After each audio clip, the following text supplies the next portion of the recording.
이제 영국편 두 번째 시간입니다. 영국이 자랑하는 셰익스피어, 어떤 사람이었을지 셰익스피어에 대해서 알아볼게요.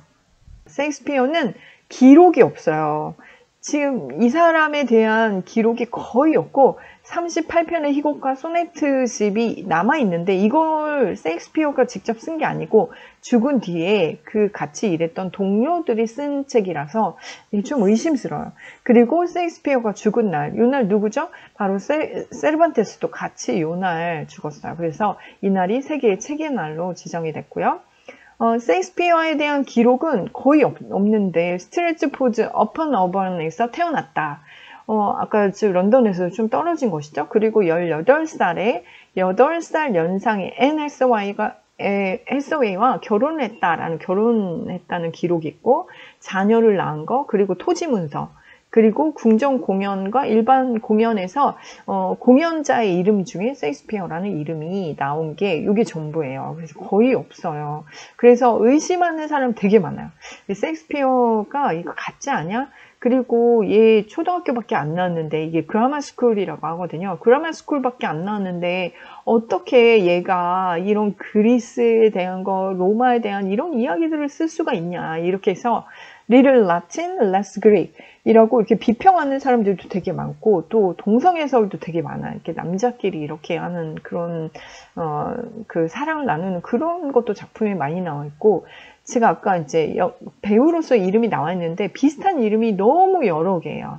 83개나 돼요. 그리고 또 태어난 날과 죽은 날이 또 같아요. 그래서 좀 미스테리한 인물로 남아있고 사람들이 의심 많이 합니다. 이곳은 셰익스피어 생가고 아까 스트리트푸드 어펀 어번인데, 여기는 좀 멀리 떨어져 있고 정말 셰익스피어 좋아하는 그런 사람들이 해마다 찾아가는 곳이기도 합니다. 셰익스피어 집이고요. 돌아가실 때 이 지역에서 토지를 두 번째로 많이 가지고 있는 것으로 토지 문서에서 나타났어요. 그래서 상당히 부자로 살았고요. 또 말년에는 본인이 이제 교회에다 묻혀달라고 했는데 본인도 그 목사 되는 걸로 받았어요. 그래서 교육을 받고 그래서 이 교회에 묻힐 수 있었는데, 셰익스피어의 이 무덤은 도대체 왜 이 영국이 최고로 자랑하는 셰익스피어를 여기다 묻어놨냐. 런던에 가면은 모든 유명 인사들이 다 묻힌 곳이 있습니다. 그래서 왜 거기다 안 하고 있냐라고 하면 셰익스피어가 이런 글을 남겼어요. 내 무덤을 절대 흙을 파지 마라. 이 돌들을 보존하는 자에겐 축복이, 움직임의 저주가 있겠다 해서, 근데 실제로 이거를 한번 움직이려고 했었는데 그때 난리가 났었어요. 안 좋은 일이 있어가지고 다시 그대로 자리에다 묻어놨어요. 그래서 셰익스피어 무덤은 이렇게 시골에 요 트린지 처치라고 하는 곳에 묻혀 있습니다. 이곳이고요. 여기가 그라마 스쿨이에요. 그래서 여기를 다녔고요. 근데 우리가 문법학교 이 그라마 스쿨은 굉장히 초등학교 정도밖에 안 되는 수준인데 공부를 그러면 안 한 게 아니냐라고 하겠지만, 제가 자료를 다시 찾아보니까 여기는 아침 6시부터 오후 5시까지 수업을 했어요. 방학이 없었어요. 8년 동안 공부했고 오로지 언어 공부만 한 거예요. 수학 이런 공부를 한 게 아니라 라틴어와 그리스 신약 성서 이렇게 언어 중심 교육으로 8년을 받았기 때문에 사실 공부를 몰랐다, 뭐 이런 거 못 배웠다라고 할 수 없는 게 여기서 다 공부를 한 기록이 있기 때문에 제가 봤을 때는 이 정도 8년으로 언어 공부했으면 상당한 수준의 공부를 했을 거라는 생각이 들어요. 방학도 없었기 때문에. 당시 문헌에 나와 있는 거는 대학의 제사들, 당시 옥스포드대에 있었고, 아까 옥스포드 제가 갔었잖아요. 제가 간 날이 그날 기숙사 들어가는 날이라서 부모님들, 특히 뭐 할머니, 할아버지들도 같이 와서 이렇게 자녀를 기숙사에 데려다 주고 막 그 안에 들어가고 막 이러는 모습들을 봤는데 엄청 부럽더라고요. 이렇게 되게 부러워 보이더라고요. 그리고 어쨌든 그런 사람들이 주류가 돼서 거의 런던의 극작이나 모든 시문학 이런 것들을 주무르고 있었는데, 듣도 보도 못한 그라마 스쿨 출신의 셰익스피어가 이렇게 유명해지니까 사람들이 이렇게 놀리기도 하고 이렇게 했습니다. 그래서 이제 또 셰익스피어에 대한 그런 문헌이 또 없나 살펴봤더니 결혼했다는 거 있었죠. 근데 이 결혼하는 과정에서 벌금을 낸 기록이 나왔어요. 원래는 이 사실 연상이고요. 앤이 연상인데 앤 같은 경우에는 그 당시 나이로 결혼의 정년기인데 셰익스피어는 굉장히 어렸죠. 그래서 이게 결혼이 사실 이게 잘 될 수가 없는 그런 상황인데 임신을 했어요. 앤이. 그래서 6개월 후에 햄릿이 태어나게 되는데 사실 이때만 해도 굉장히 엄격해서 혼전 결혼하기 전에 애를 가지면 정말 쫓겨나거나 진짜 큰일이 나거든요. 대신 결혼을 하게 되면 벌금을 내야 돼요. 그러니까 임신했기 때문에 벌금을 냈고 아버지도 몰래 사랑을 해서 이렇게 결혼을 하고 아이들 태어났고 중간에 행방불명된 기간이 있어요. 이때 어디 갔는지 뭘 했는지 몰라. 그리고 서류에 다시 나타난 거 이제 배우가 돼서 나타난 거고요. 배우로서 처음에 활동도 했었고 그리고 이제 극을 쓰기도 했습니다. 영국에 가시면 뮤지컬 꼭 보셔야 되는데 위키드나 캣츠 그다음에 오페라의 유령 다 이거 영국 거예요. 그래서 시간이 되시면 꼭 보시고 제가 도대체 왜 그러면 쓴 기록이 없냐 왜 극본이 없냐 그렇게 따지자면 이 극본 같은 경우에는 감독한테 주고 감독이 알아서 거기에다 다시 수정하면서 뭐 배우들 연기를 시키고 감독에 따라서 이게 되게 다양하게 다른 작품들이 나오잖아요. 그래서 감독들이 가지고 가서 다 이제 수정해서 이렇게 없어지는 경우들이 많았고 또 사후에 출판됐기 때문에 이게 진짜가 아니라 이런 설들이 굉장히 많습니다. 제가 빨리 넘어갈게요. 프랜시스 베이컨이나 스펜서일 것이다 라는 의심설도 되게 많고요. 크리스토퍼 말러 당시 유명한 극작가였는데 갑자기 사라져요. 그래서 이 사람일 것이다 라는 그런 이야기들도 있습니다. 그 다음에 사실 근데 셰익스피어가 그렇게 대단한 작가냐 저는 조금 제가 오히려 세르반테스를 더 대단한 작가라고 이렇게 치는 이유 중에 하나가 셰익스피어는 원작이 다 있어요. 한 작품 빼고 말년에 이게 쓴 작품인데 템페스트라는 작품인데 이 작품만 빼고 모두 다 원작이 있어서 오죽해야 T.S. 엘리엇가 셰익스피어 햄릿은 예술적으로 실패했다. 왜냐면 그대로 있는 작품을 조금만 더 각색해서 한 거기 때문에 너무나 고의적인 패러디다. 그리고 다시 창조한 것이다. 이런 이야기들이 많습니다. 그리고 이 사람은 상설 극장에 왜 그러면 이렇게 작품들이 빨리빨리 이렇게 나오게 되고 이렇게 쓸 수밖에 없었냐면 좀 다른 작품을 참조할 수밖에 없었냐면 극장에서는 빨리 새로운 극을 달라고 하는데 이거에 대한 수요를 맞추지를 못해서 아마도 기존에 있던 뭐 사실이나 아니면 전설처럼 내려오는 이야기 그리고 다른 작가의 작품들을 좀 패러디해서 올린 것이 좀 유행으로 있었던 시기였기 때문에 셰익스피어도 그렇게 했던 것 같다. 이러한 해석들이 있습니다. 이 시기가 바로 셰익스피어가 활동하던 시기고요. 아까 제가 엘리자베스 여왕에서 제임스 1세의 시기고요. 종교는 영국 성공회였다가 그 다음에 제임스 1세 시기에는 카톨릭이면서 또 다 청교도인들도 있었고요. 그리고 정치적으로는 이제 유럽에서 열강의 자리를 차지하죠. 스페인과 이김으로 해서 영국이 아주 세계 무역 뭐 이런 것들의 자리를 다 차지하고 식민지를 건설하던 시기였고요. 전쟁은 스페인 전쟁 말고도 아일랜드하고도 전쟁 많이 했고 또 식민지 건설하느라 또 원주민과도 싸우고 그리고 또 여러 가지 전쟁들이 많이 있었습니다. 문화적으로는 르네상스 시기예요. 중세가 아니에요. 중세 다음이 이제 르네상스 시기인데 중세에서는 하느님을 찾았다면 여기는 인간에 대한 인간으로 다시 돌아가자.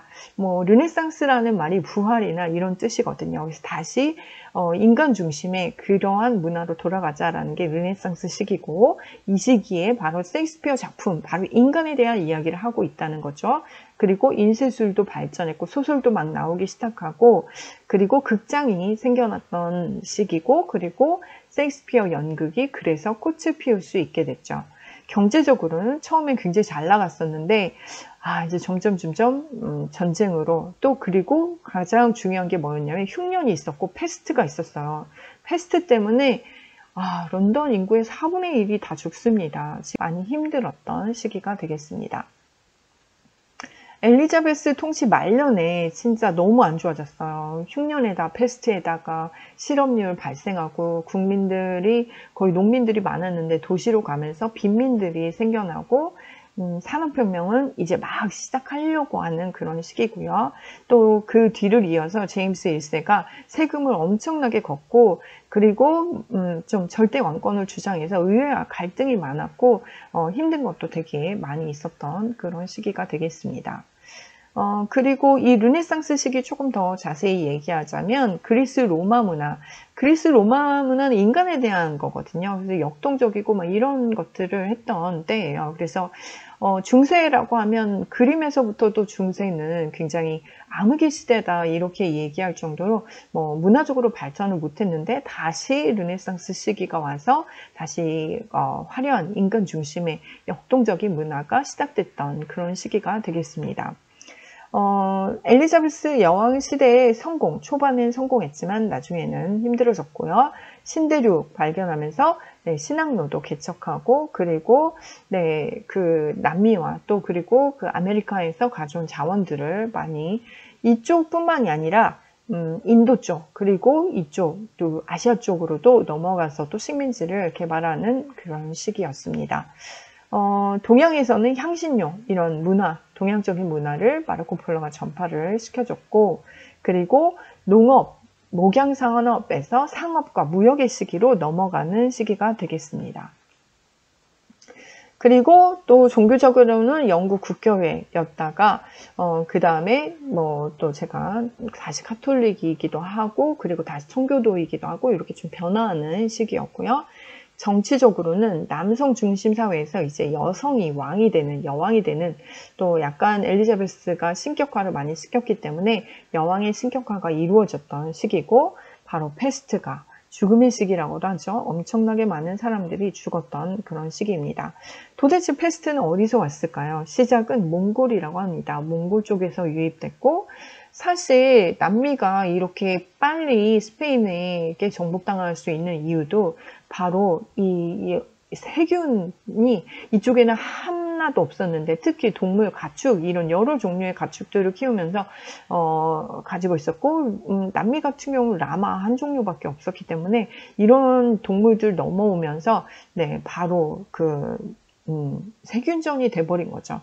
그냥 다 죽어버리는 그런 사태가 일어나기도 했죠. 패스트를 좀 더 알아보자면 341페이지 보시면 야생의 설치류 누굽니까? 다람쥐, 쥐, 비버 주로 쥐들이 시궁쥐 같은 쥐들이 많이 옮겼고요. 벼룩에 의해서 이 동물 간에 전염됐고 이게 또 사람한테 전염이 됐습니다. 증상은 40도, 고열, 현기증, 구토 잠복기는 이틀에서 5일인데 이게 런던만 이런 게 아니고 유럽 전체가 엄청나게 많은 사람들이 죽습니다. 사람들은 원인을 몰랐어요. 이때에는 위생 개념이 전혀 없었기 때문에 얘들아 여기에 중요한 화장실이 없어. 길에다 그냥 다 누는 거야. 그리고 때를 안 닦어. 때를 닦으면 이게 때를 닦으면 좋은 이 때가 이 병균을 막아준다고 생각하는 거야. 이 피부에 두껍게 때가 질수록 세균으로부터 건강해질 수 있다라고 해서 안 닦을 거죠. 그래서 프랑스나 이런 데서는 막 가발 같은 거 가발 머리로 막 이만큼씩 했는데 한 달씩 쓰고 있었단 말이야. 진짜 만약에 그때 깨끗이 닦고 잘했으면 괜찮았을 텐데 시체가 길에 널브러져 있다. 이런 시체가 진짜 발로 채일 만큼 시체들이 처리를 못해서 이렇게 많은 사람들이 죽어갔던 것이 바로 패스트가 되겠습니다. 영국의 극장 문화를 좀 더 얘기해 볼게요. 영국은 특히 런던에서 극장 문화가 성행했는데 이 런던 브리지의 남쪽이에요. 얘들아, 우리는 한강을 중심으로 해서 강북, 강남 있죠? 어디가 좀 유흥가하고 살만하게 노는 거 이런 문화는 어디에 있죠? 강남에 있죠. 여기도 마찬가지인데 런던의 남쪽 서더크 지역이 완전 유흥가, 술집 여기 이제 동물 싸움 이런 것도 굉장히 많이 했다고 해요. 그리고 강 북쪽에 있는 데는 주택하고 교회 이런 것만 있었어요. 그래서 이 강을 건너서 사람들이 놀러 가는 일이 빈번했고 이 강을 건너는 사람들 배들끼리 서로 엄청 부딪혔다고요. 연극을 그럼 얼마나 사람들이 구경을 갔냐? 당시 매주 15,000명이 넘어갔다고 해요. 그래서 당시 런던 인구의 10분의 1이 매일 막 이렇게 넘어와서 연극 구경하고 막 술집 가고 그리고 막 놀고 막 이렇게 했던 곳이에요. 그래서 이 서더크 지역의 극장 문화가 성행을 했고, 초창기 극장은 형편없었어요. 지붕도 없었고 진짜 가격은 굉장히 쌌는데, 이 셰익스피어가 나중에 뭐를 극장주가 돼요. 셰익스피어가 돈을 많이 벌어서 이 극장을 만드는데 이 글로브 티어러라는 극장을 만들고 거기에 지주예요. 12% 주주였어요. 그래서 이 극장은 다른 극장이랑 달라요. 초기에 나왔던 극장들은 노동자들이 지붕도 없고, 여기 런던은 비가 진짜 하루에도 몇 번씩 오기 때문에 완전 진흙벌 이렇게 해서 서서 보는 거예요. 의자도 없어요. 그런데 이 셰익스피어는 고급 극장을 만든 거예요. 그래서 돈을 싸게도 구경할 수 있게 서서 보는 자리도 있고, 그리고 앉아서, 그래서 여왕도 와서 구경하고 귀족들도 와서 앉아서 볼 수 있는 그런 지붕이 있는 그런 좌석도 있습니다. 그래서 그렇게 분리해서 고급 극장을 만들고 여성들도 올 수 있는 극장을 만든 거죠. 그래서 셰익스피어 극에 보면 여자들이 좋아하는 내용들이 꼭 하나씩 들어가요. 여자들 뭐 있어야지 봐요. 막 쌈만 하면 여자들 안 가요. 근데 사랑, 러브 스토리가 있는 거죠. 그거를 만든 사람이 이런 연극에 여성들을 올 수 있게 그런 사랑 이야기를 간간히 넣고, 또 하층민인 노동자들은 또 너무 어려운 얘기, 막 역사 얘기하면 힘들어해요. 그래서 이런 사람들도 볼 수 있게 광대들이 나와서 중간중간 이런 것들을 막 공연하고 이렇게 하는 극을 만들었습니다. 그래서 이게 글로브 극장인데, 이게 사실 셰익스피어의 마지막 작품을 상연할 때 불이 나서 불타버린 걸 나중에 이제 다시 복원해서 지금 현재도 공연을 해요. 그래서 런던에 가시면 꼭 이걸 가서 구경을 하도록 하세요. 제가 아까 초기 극장은 진짜 뚜껑도 없고 네, 노천에서 했었고, 그리고 이게 배우들이 다 남성이에요. 여성은 나오지 못하게 했어요. 그래서 여성 역할을 소년이나 남성이 연기를 했고, 여성스러운 남성이 연기를 했어요. 조명도 없었고 무대 장치도 없었어요. 그리고 이 극장에 비극인지 희극인지는 그날 천을 이렇게 화려한 천을 하면 이거 오늘 희극하는구나, 아니면 오늘 어두컴컴한 그런 천을 내리면 오늘 비극이구나, 이렇게 알 수 있도록 표시를 해줬고, 여성 역할을 하는 소년들이 이런 사람들이 연기했기 때문에, 여성이 없기 때문에 주인공이 갑자기 남장을 하고 나오는, 그리고 남자처럼 이렇게 분장해서 나오는 이야기들이 되게 많아요. 베니스의 상인에서도 갑자기 얘가 남장으로 해서 이런 역할이 많은 게 일부러 여자 없기 때문에 더 잘할 수 있게 이렇게 이야기를 만들기도 했습니다. 아까 11% 주주라고 했었죠. 여성도 관람할 수 있게 차별화된 공연을 했고, 이름을 킹스맨이라고, 나중에 극단을 킹스맨이라고 이름을 붙였어요. 극장 이름은 글로브 극장이고, 거기서 배우 역할을 하는 사람들은 이제 킹스맨이라는 극단으로 이름을 붙였는데, 영국은 이 왕의 나라라는 그런 자부심이 굉장히 커요. 그래서 킹스맨이라고 하고, 우리 그 영화도 있었잖아요. 몇 년 전에 나온 영화 이름이 킹스맨이었는데, 이렇게 하고, 거기에서 보면 나중에 골든서클 시리즈에 볼 때는 미국으로 넘어가는데, 거기에 보면 유나이티드 맨이라고 나오죠. 그래서 미국은 유나이티드 어떻게 돼 있어요? 유나이티드, 연방으로 이렇게 이루어진 국가라는 뜻으로 그렇게 쓰고, 영국은 킹을 넣어서 킹덤, 킹스맨 이렇게 이름을 자주 붙이죠. 네, 서더크 지역이었고, 마지막 작품을 공연하다가 이 극장이 불탔기 때문에 글로브 극장과 같이 시작해서 글로브 극장과 같이 생을 마감했다라고 보시면 되겠습니다. 이 극장 외관은 이렇게 생겼고요. 내부는 요거는 이제 이쪽은 다 누가 앉아요? 이거 비싼 자리예요. 요 자리에 앉으시려면 돈 내고 비싸게 보았던 귀족들, 왕족들이 앉아서 구경할 수 있고요. 제가 실제로 찍은 사진이고요. 밑에는 서서 봐요. 서서 보는데 1시간, 2시간씩 서서 보려면 되게 힘들어요. 그렇지만 가격은 굉장히 싸다는 거. 그래서 돈이 없으면 이렇게 서서라도 좀 구경을 하시면 좋겠고요. 사실 영국은 셰익스피어 때부터 이렇게 연극이 성행했는데요. 현재는 어떨까요? 바로 웨스트엔드 뮤지컬, 바로 지금 브로드웨이에서 유명한 뮤지컬들이 거의 다 원조가 바로 영국 웨스트엔드에서 출발합니다. 캐츠나 오페라의 유령, 또 물랑루즈, 위키드 같은 작품들을 볼 수가 있는데요. 7월 초에는 웨스트엔드 뮤지컬 페스티벌이 유명합니다. 이 기간에는 공짜로 뮤지컬 공연들을 조금씩 보여주는 맛배기 공연을 트라팔가 광장에서 하고 있는데요. 저도 여기 가서 공짜로 구경하고 저녁 때 보고 싶은 공연을 골라서 봤습니다. 웨스트엔드는 이렇게 극장가들이 모여 있어서 보고 싶은 작품들을 골라서 볼 수 있습니다. 요즘 우리나라의 뮤지컬 시장 뜨겁죠. 우리가 오늘 셰익스피어에 대해서 조금 알아봤으니까 셰익스피어의 대표 작품인 햄릿, 맛배기 조금 보고 갈게요. 우리나라에서는 햄릿 얼라이브라는 공연으로 고은성과 홍강호가 주연을 그대로 맡아서 했었는데요. 둘 다 최고의 가수들이니까 노래 조금 들어볼게요.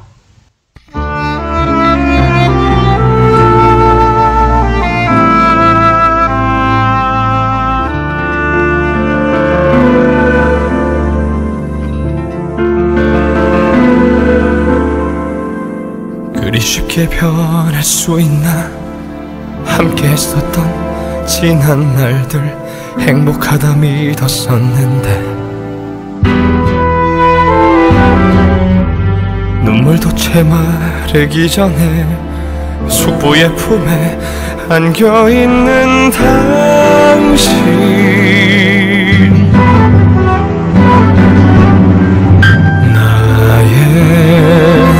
영원 세상은 울타린 모두 부서지고 텅 빈 검은 우주 안에서 내가 존재해야 하는 이유. 지금 이 감정 무엇일까. 아무런 준비도 못한 채 가득 쌓인 수많은 책들. 대체 나는 무엇을 배웠었나. 모두 거짓일까. 이 모든 게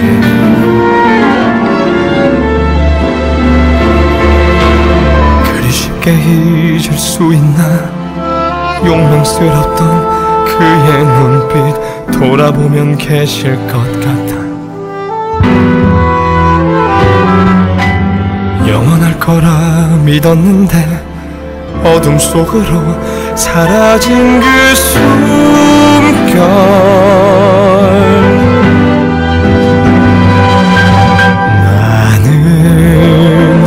그의 아들, 그는 내 아버지. 이제 다시는 볼 수 없을까. 왜 난 잊지 못할까.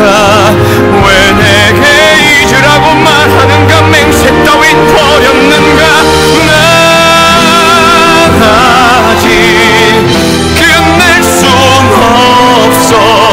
영원히 내 안에 당신 모습, 여전히 숨쉬는 그의 눈빛, 다시 한번 볼 수 있다면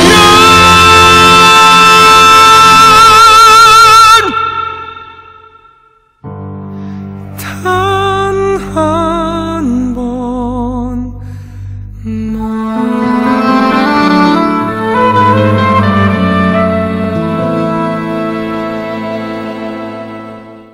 고뇌하는 햄릿의 모습을 정말 잘 보여준 것 같은데요. 여러분들 다음 시간에는 셰익스피어의 작품 햄릿과 그리고 로미오와 줄리엣 그리고 다른 작품들도 조금씩 만나볼게요. 셰익스피어의 작품들이 워낙 유명하고 인기가 좋기 때문에 당시에도 그랬지만 지금도 많은 작품들이 계속해서 영화나 뮤지컬로 나오는 것 같습니다. 셰익스피어의 작품이 이렇게 사랑받을 수 있는 이유는 뭘까요? 도대체 이전의 작품들과는 어떤 차이가 있었길래 셰익스피어를 찬양하는 걸까요? 이런 것들도 알아보고요. 작품을 만들게 된 이유나 작품 속에서 작가가 이야기하려고 하는 것들이 무엇인지 다음 시간에 좀 더 알아보도록 하겠습니다. 오늘 정말 수고 많았습니다. 다음 시간에 만나요.